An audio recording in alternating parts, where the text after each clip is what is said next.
Што има ново? Очекувате ли да се донесат уставните измени?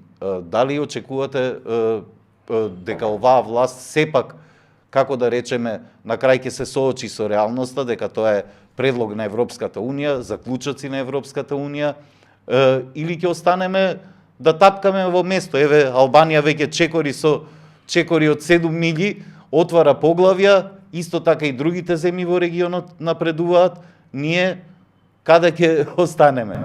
Прво само една фабула у меѓувреме. Влегувањето во Европска Унија, значи за решавањето на проблемот со Бугарија и влегувањето во процесот на отварање на поглавја, секое поглавје од тие, не знам колку се, од 7 до 9, колку се поглавјата, е милиарда евра грант. Значи, отварање на поглавјето за правда и човечка, милиарда евра грант. Значи, тоа се 7-8 милиарди во перспектива грантови за држава. Тоа е повеќе од сите кредити што они можат да ги земат. И тоа не е кредит, тоа е грант. Значи, они ги спуштаат тие пари. Затоа се они дополнителна антинационална влада. Не само заради прашањето кое не можат да го видат околу идентитетските спорови, него и заради испуштање на парите кои нас не се неопходни. Сега, околу тој пат на Европската Унија, како можеме да го значиме, да се вратам на таа базична линија, они всушност хистерично се обидуваат, повторно хистеризирано, бидејќи они единствено што работат тоа е пропаганда и пиар. Тие ништо друго не работат. Тие се тенки многу на другите прашања, затоа се нервозни и осетливи. Само со пиар покриваат било што. Некој да се јави, они нешто као го покриваат со пиар веднаш. Настан ке се да само они сега го покриваат со одговор на настанот. Многу глупави ситуации во основа. Сега, мислам дека ќе им се случи распад. Оваа коалиција не може да го заврши мандатот. Оваа влада. Ова распаѓање ние не можеме да го издржиме. Они може да го покрива, не можеме да го издржиме. Критична година за тој распад ќе биде годината после локалните избори. Значи, од сега локални избори и годината после. Во таа година они ќе почнат да бараат спас. Еден спас ќе биде вонредни избори. Значи, се обидат да најдат нов мандат за себе. Не знам како ќе поминат на локалните, меѓутоа ќе бараат нов мандат или ќе се обидат да направат прво голема коалиција да пројдат уставните измени, па потоа да одат на некакви избори. Но тие ќе не може да го завршат мандатот во овој тип на распаѓање, тоа ми е јасно. Ќе има тука и една друга ситуација која ќе им ја влоши состојбата на меѓуетнички план. Веројатно Дуи ќе избрише под со влен на локалните избори и вие практично ќе ги имате сите албанци во опозиција. Влен внатре во владата ќе биде без основа. Тоа ќе го состави криза на владата од тој аспект, од аспект дека нема да имаат автентични албански представници кај себе и тоа дополнително ќе ја бутне према барање спас во нови избори. Како во меѓувреме, за мене е важно како ќе се консолидира опозицијата и дали во тој момент ќе почне да расте незиното влијание и ќе може да направи најмалку голема коалиција која потоа ќе води до маргинализирање и намалување на влијанието на оваа антинационална ВМРО-ска групација во Македонија. Да ве прашам, во однос, спомнувате дека власта жестоко се бави со пропаганда, освен тоа имаме и голем наплив на дезинформации, теории на заговор, манипулации медиумски, кои што влијаат на исклучително голем раст и на евроскептицизмот, и на антинато и антизападното расположение во земјава. Се добива впечаток како да сме швајцарско сирење, па секој од страна да може да влијае на јавното мислење. Има повеќе истражувања кои што покажуваат на зголемено влијание на странски држави во земјава. Како да се справи земјава со тоа? Ова влада не може да се справи со тоа. Ја не знам, видите, Македонија во принцип отворена држава, она има стратешки партнери и едно влијание и ориентација кон западните политички структури, евроатлантски интеграции и во таа линија држејќи отворена земјата, тоа не е лошо. Во основа такви земји се во принцип отворени и за нив е опасно да биде касал држава, затворена држава.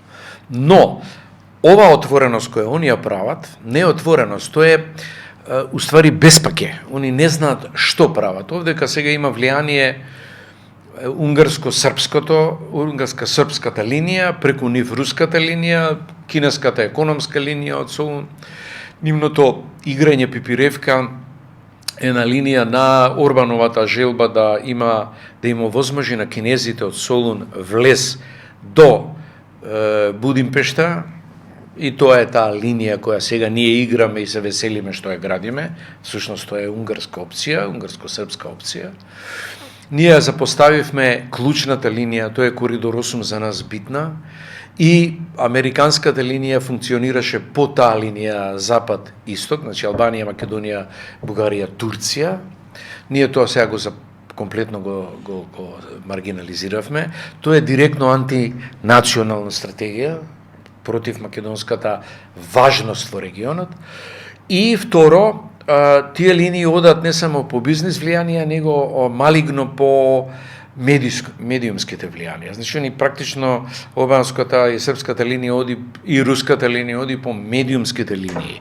И практично не колонизира на тој план хистеризирање или правење симулакруми, правење практично едно пост-труд society, како го викаат, општество на пост-вистина, каде што само оној кој повеќе лаже и има доминација во медиумите, уствари има и моките на владење. Тоа е страшно за нас. Ние во таа смисла ќе исчезнеме како некаков разумен субјект кој нешто дискутира, некакви сопствени интереси има. На крај едно лично прашање, бевте предмет на кривична пријава за вашата работа како амбасадор во Обединетите нации од Министерството за внатрешни работи, па бевте таргетирани и вие и вашето семејство преку медиумите. Вие одговоривте на овие напади, дали чувствувате дека се обидуваат да ве замолчат? Па тоа не секогаш го прават, тоа не е кај нив нешто чудно и да се чудите околу тоа. Ова е можда 4-та серија на ВМРО-вски генерации веќе политичари кои се обидуваат према мене посебно, веројатно и према други луѓе, меѓутоа кај мене посебно да направат некаков цунами на крични пријави од 96-та, 7 до денеска. Човек никогаш не навикнува на тоа е секогаш непријатно, меѓутоа ова па се е птен глупава и ефтина, би рекол, крична пријава која се бави со... Прво, тоа не е, ништо во таа пријава не е крично дело, тоа се све нека, да се точни тие наводи, би биле дисциплински прекршоци, но не се точни ни едни. Де факто, МВР, односно ВМРО, не него, МНР, ВМРО, ВМНР, ја бойкотираше мисијата во Њујорк од почеток со моето доаѓање, практично не ни праќаше ништо доволно што треба да ги прави, ги бойкотираше сите активности, а мисијата беше најдобра мисија во тоа време, 2 години работеше турбо, ги блокиравме русите во војната во Украина, во Обединетите нации, во 24 гласања, да станат членки во економско-социјалниот совет. Ние бевме во договор со Западната алијанса по предлог на американците против кандидати, значи се гласаше перманентно, се лобираше за тоа. Па имавме голема прослава, 30 години Македонија, у ЮН, целата влада се истори таму. Значи МНР целосно бойкотираше и блокираше околу тоа. И сега да го покрие тоа свое блокирање, она игра со контра улога дека јас сум трошел повеќе него што они ми дозволувале. Во таа смисла се некакви наводи, не знам тоа како ќе оди, не знам дали ќе може да го целосно контролираат обвинителството. Не знам како така заврши, меѓутоа се работи за таков тип на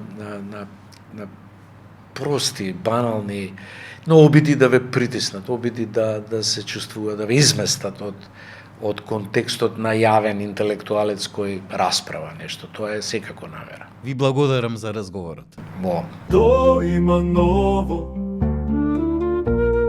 Што има ново?